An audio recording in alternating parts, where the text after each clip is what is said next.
अस्सलाम वालेकुम वरहमतुल्लाह। सबको मेरी तरफ़ से ईद मुबारक असील ख़ान फार्म से। और आज ईद है, इंशाल्लाह कुर्बानी भी करनी है और साथ अभी मुर्गियों को दाना भी डाल रहे हैं और इंशाल्लाह फिर इसके बाद कुर्बानी करेंगे इंशाल्लाह। सबको मेरी तरफ़ से ईद मुबारक। और माशाल्लाह शामू मुर्गी भी आज बैठी है अंडा देने के लिए। माशाल्लाह माशाल्लाह भाई, शामू मुर्गी भी बैठी है। इसकी वीडियो हमने कल अपलोड की थी।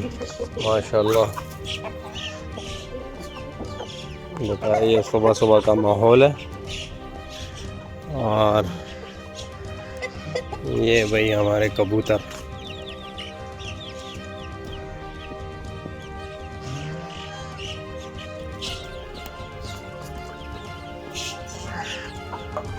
ये दो जोड़ियां लगाई हैं और ये भी दो लगी हैं जोड़ियां।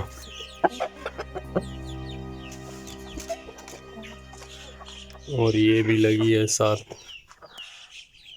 ये ताई मुर्गा है, अभी सही नज़र नहीं आ रहा। इंशाल्लाह मोर ने भी अपना जलवा दिखा दिया। मोर ने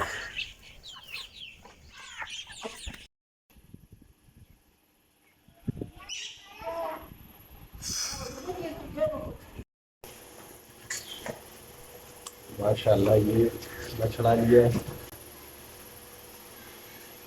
एक ही कुर्बानी हमने कर दी और अभी इसका इंशाल्लाह ये भी अल्लाह ताला अपने दरबार में इसको कबूल कर। और इंशाल्लाह अभी इसको भी ज़िबा करना है।